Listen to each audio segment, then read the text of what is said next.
When I look at the United States' renewed pressure campaign against Venezuela, especially the move to classify certain Venezuelan criminal groups as foreign terrorist organizations, I see far more than a legal action, symbolic or a diplomatic gesture. I see a deeper escalation in Washington's longstanding struggle to shape the political and economic landscape of Latin America. The proposed terrorist designation is not simply about crime, nor is it solely about human security. The proposed terrorist designation is not simply about crime, nor is it solely about human security. It is fundamentally a new chapter in a decade-long confrontation between America. To understand the significance of this escalation, one must begin with the legal and operational implications of the terrorism label. In the United States, the designation of an entity as a foreign terrorist organization grants the executive branch sweeping authority. Authority that bypasses many traditional constraints on military intelligence and economic intervention. This includes expanded surveillance capabilities, more aggressive financial sanctions, interdiction operations, and even the potential justification for cross-border actions under the guise of counterterrorism. In other words, the label is not just rhetorical, it is a functional expansion of the U.S. power projection. Washington is not acting in a vacuum. For years, the U.S. has viewed Venezuela through a dual lens as a failed petrostate whose economic collapse threatens regional stability and as a geopolitical ally of Russia, China, and Iran within the Western Hemisphere. These alliances are not trivial. Venezuela's oil assets, arms, relationships, and political coordination with non-Western powers have placed Caracas firmly outside the traditional U.S.-led sphere of influence.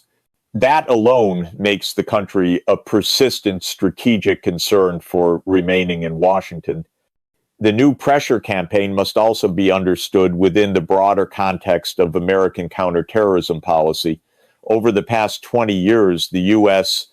has expanded the definition of terrorism to include not only transnational jihadist networks, but also drug cartels, paramilitary groups, and criminal organizations.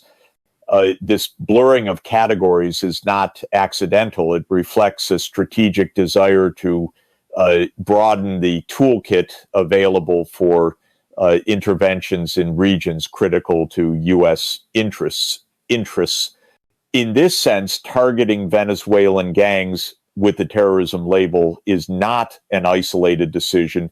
It is part of a systemic shift in the U.S. foreign policy. At the same time, the Venezuelan state under Nicolas Maduro sees the move as both a threat and an opportunity. A threat because the terrorism designation can serve as a pretext for intensifying U.S. pressure and potentially even limited military actions along Venezuela's borders. An opportunity because Maduro can use this escalation to rally domestic nationalist sentiment and deepen alliances with global powers that oppose U.S. interventionism. In the political theater of Venezuelan governance, confrontation with Washington has long been an instrument for consolidating internal control. The central question then is whether the U.S. intends to use this escalation merely as leverage or as the groundwork for more assertive intervention. I do not believe a full-scale invasion is likely. The geopolitical costs would be enormous, and American public appetite for another foreign conflict is limited.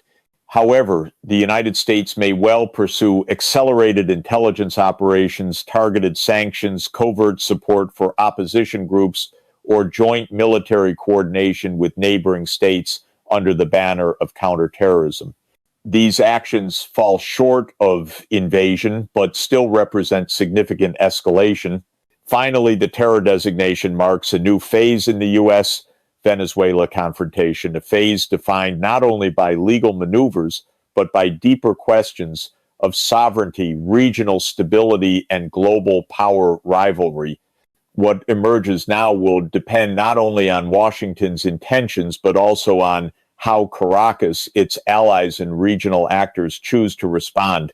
The stakes are far larger than the label suggests.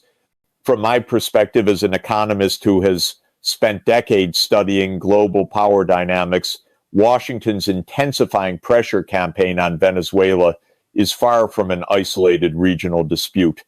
It fits into a broader pattern, one that has repeated itself across continents when U.S. strategic, corporate, and ideological interests converge on a single target. Venezuela today stands at that intersection. First, we must acknowledge the central geopolitical reality. Venezuela possesses the largest proven oil reserves in the world. Any discussion that pretends otherwise is not serious. When a nation with this level of natural wealth defies Washington's preferred political order, it almost automatically becomes subject to escalatory pressure, economic, diplomatic, and potentially military. This is not conspiracy. It is a consistent historical record. Second labeling, Venezuela's ruling faction or any internal armed group as a foreign terrorist organization is not merely a legal classification. It is a geopolitical instrument. In U.S. foreign policy, FTO designation tends to serve three strategic functions: legitimizing broader sanctions and complete financial isolation. Once labeled a terrorist entity, any interaction, commercial or diplomatic, falls under heavy penalty. This pushes the target state deeper into economic asphyxiation, creating a pretext for extraterritorial U.S. authority. Terrorist designations allow Washington to operate globally, seizing foreign assets, blocking transactions, and pursuing individuals beyond borders, establishing rhetorical ground for intervention. When Washington uses the term terrorist, it signals not diplomacy, but coercion. Historically, this discursive shift precedes more aggressive tactics, from covert operations to full-scale intervention. In the Venezuelan case, these three functions converge to produce a deeply destabilizing regional environment. The U.S. move hardens political lines, forces neighboring states to take sides, and pressures global financial networks to comply whether or not they agree with Washington's policy. Third, we must situate Venezuela within the global multipolar context. The world today is not the unipolar landscape of the 1,990 seconds.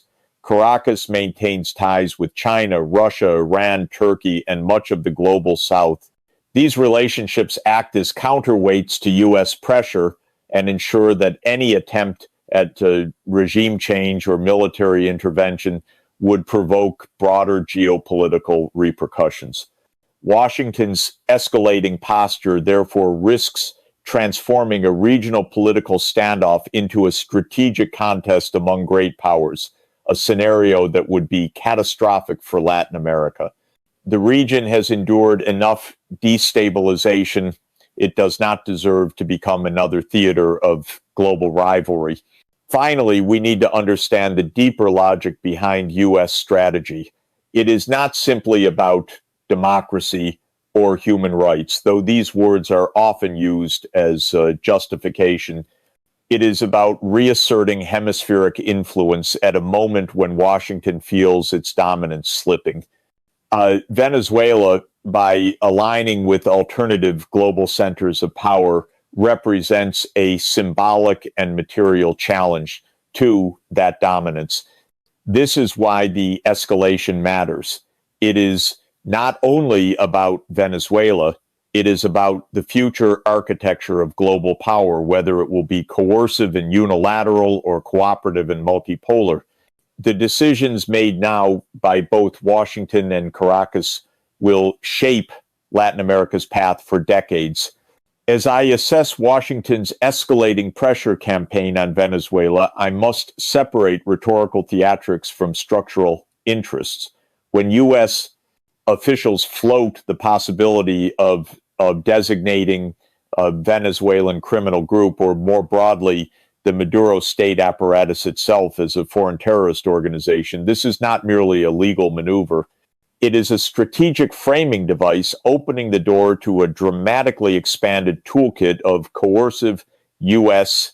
power, secondary sanctions, extraterritorial financial penalties, asset freezes, interdictions, and ultimately the justification, at least domestically, for kinetic or clandestine intervention in U.S.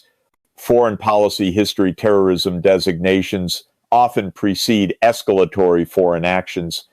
But does this mean that Washington seeks to invade Venezuela outright? That conclusion is too simplistic. The United States rarely seeks territorial occupation. Rather, it seeks regime compliance. And when compliance cannot be engineered, Washington aims for regime change by pressure, with military intervention kept as a latent option. The pattern is familiar: Iraq in the 1,990 seconds, Libya in 2011, Syria by proxy, and numerous Latin American precedents. Venezuela, in this sense, represents a test of U.S. influence in the Western Hemisphere. Still, a full-scale invasion would be strategically reckless and politically unsellable. Venezuela's military remains cohesive. Its urban geography and social fragmentation would turn any occupation into a quagmire, and U.S. public opinion is exhausted by Middle Eastern wars. Thus, what Washington seeks is not occupation, but destabilization, political weakening through economic suffocation, diplomatic isolation, and the threat of legal stigmatization. Still, a full-scale invasion would be strategically reckless and politically unsellable.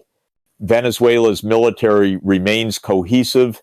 Its urban geography and social fragmentation would turn any occupation into a quagmire, and U.S. public opinion is exhausted by Middle Eastern wars. Thus, what Washington seeks is not occupation, but destabilization, political weakening through economic suffocation, diplomatic isolation, and the threat of legal stigmatization. A terrorism designation provides the legal scaffolding for this approach.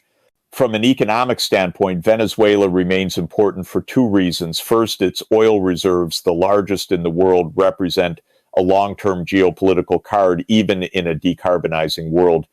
Second, Venezuela's alignment with Russia, China, Iran, and increasingly Turkey undermines the U.S. objective of keeping Latin America within its traditional sphere of influence. For U.S. strategists, pressuring Caracas is partly about weakening Moscow's outreach and preventing Beijing from securing preferential energy terms on America's doorstep. The Maduro government, for its part, uses American aggression as political fuel. Confrontation strengthens the regime's nationalist narrative, unifies its military elite, and legitimizes its repressive apparatus. When Washington escalates, Caracas responds by tightening alliances with the BRICS orbit, seeking more yuan-denominated trade, deepening military cooperation with Moscow, and courting Tehran for energy technology. Terrorism designation would only accelerate this dynamic. Therefore, when asked whether the U.S. is using this as a pretext for invasion, my answer is more nuanced. Washington seeks maximum leverage without war, but it is prepared to use the threat of war as a psychological weapon. Venezuela, in turn, will not capitulate. It will diversify its alliances, harden its internal security apparatus, and exploit Washington's missteps to portray itself as the defender of Latin American sovereignty. The tragedy is that both sides are locked in a destructive feedback loop, one that accelerates geopolitical polarization while leaving the Venezuelan population to bear the heaviest cost. When I examine how President Nicolas Maduro and the Venezuelan state apparatus are likely to respond to Washington's heightened pressure, including the looming threat of a terrorism designation, the pattern is predictable, but no less consequential. Maduro's survival strategy has always combined three components: strategic alliances, internal consolidation, and narrative warfare. under intensified U.S. coercion, each of these strategies will harden. First, Venezuela will deepen its geopolitical partnerships with non-Western powers. Caracas has already anchored itself within a counter-U.S. constellation, Russia for military cooperation, China for financial lifelines, Iran for energy technology and sanctions evasion. The threat of being labeled a terrorist-linked state pushes Venezuela even further into this bloc. I expect an acceleration of yuan-based oil contracts, expanded Russian security presence, and more joint industrial ventures with Iran. In effect, U.S. pressure does not isolate Venezuela. It reassigns it to a different global ecosystem. Second, Maduro will strengthen internal control mechanisms. A terrorism designation gives Washington the legal basis to escalate clandestine operations, which Caracas has long anticipated. In response, the government will tighten intelligence surveillance, further militarize the state oil company, PDVSA, and elevate the role of the armed forces in economic management. These moves are not signs of confidence. They are defensive strategies intended to prevent internal fracture. Nonetheless, they reinforce the regime's resilience, as Venezuelan history has shown that external threats bind the military elite closer to the presidency. Third, Venezuela will intensify its narrative framing, positioning itself not as a beleaguered dictatorship, but as a nation resisting imperial aggression. This narrative has deep roots in Latin America's collective memory. From Guatemala in 1954 to Chile in 1973 to Nicaragua and beyond, U.S. interventionism has left a lasting imprint. Maduro will capitalize on that history, portraying Washington's escalation as yet another attempt to impose hegemonic control over a sovereign state rich in natural resources. Whether one agrees with this narrative or not, it resonates widely across. The critical question, however, is how the wider region will respond. Latin American governments are not monolithic. Their reactions will diverge. Countries with more conservative alignments, such as Ecuador or Paraguay, may echo U.S. concerns about security and criminality. But the major geopolitical anchors of the region, Brazil, Colombia, Mexico, and Argentina, are far less likely to support an escalation. Brazil, under any centrist or left-leaning administration, rejects the remilitarization of regional politics. Colombia, after decades of internal conflict, is wary of any narrative that blurs the line between political opposition and terrorism. Mexico will not back a U.S. interventionist framework under any circumstances. Argentina's position will depend on its government of the moment, but historically it has resisted U.S. security doctrines imposed on the hemisphere. In short, Washington may find itself diplomatically isolated in its own neighborhood. A counterproductive irony emerges the more aggressively the U.S. pushes the terrorism designation, the more Latin American governments become instinctively protective of regional sovereignty, regardless of their opinion of Maduro. Economically, the consequences are also significant. Energy markets do not operate in a political vacuum. If U.S. policy pushes Venezuela toward deeper energy integration with China and India, the long-term effect will be a reconfiguration of global oil flows. Washington risks strengthening the very geopolitical competitors it seeks to constrain. Thus, Venezuela's countermoves are not merely reactions to U.S. hostility.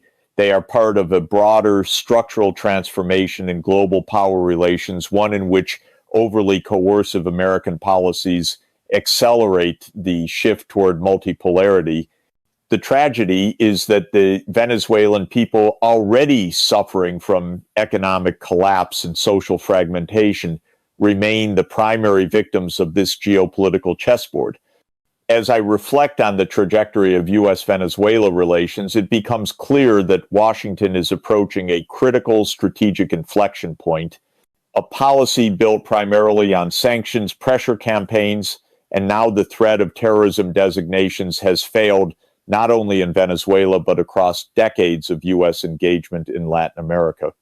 The United States must recognize a simple truth: coercive statecraft cannot solve fundamentally political and developmental problems.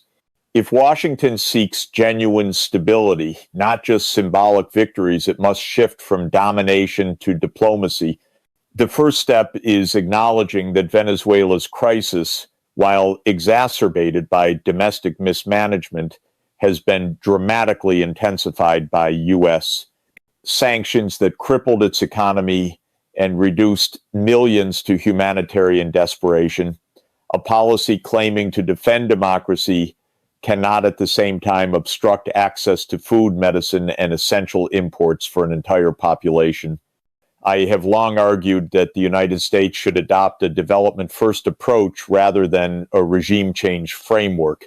This means dismantling broad economic sanctions and replacing them with targeted, internationally supervised agreements tied to transparent commitments, election mechanisms, humanitarian access, anti-corruption initiatives, and judicial reforms. Multilateral institutions, not unilateral decree, should guide the process. Second, Washington must abandon the mindset that Latin America remains its geopolitical backyard. The idea that instability anywhere in the region is an open invitation for U.S. intervention belongs to the 20th century, not the 21st. The world has changed. Brazil, Mexico, and Colombia are regional powers with their own strategic visions. China is now a major economic partner across the hemisphere. The United States cannot simply dictate outcomes. It must collaborate genuinely, respectfully, multilaterally. Third, the U.S. needs to confront an uncomfortable reality. Escalating tensions with Venezuela only accelerates global multipolarity in ways that undermine American interests. When Washington pushes Caracas toward Beijing, Moscow, or Tehran, it creates the very alliances it later claims to fear. The rational approach is to pull Venezuela back into a hemispheric community, not push it out with punitive measures that leave Caracas no alternative strategic partners. Fourth, the United States must reclaim the moral dimension of its foreign policy. Labeling another state as affiliated with terrorism should be a last resort based on overwhelming evidence, not a geopolitical tool used to justify pressure or potential intervention. Overuse of this designation weakens its legitimacy and erodes global trust in American judgment. Finally, the U.S. must accept that long-term regional stability depends on economic development, not coercion. Venezuela needs a recovery plan rooted in energy sector modernization, food security, institutional rebuilding, and social inclusion. The Inter-American Development Bank, the UN, and regional governments are better positioned to lead such efforts than the U.S. Defense Department or Treasury's Sanctions Office. In the end, Venezuela's crisis is not a battlefield on which the U.S. can assert dominance. It is a mirror reflecting the limits of American power when applied through pressure alone. If Washington chooses diplomacy over coercion development, over domination and multilateralism, over unilateralism, it can help rebuild both Venezuela and the credibility of U.S. leadership itself.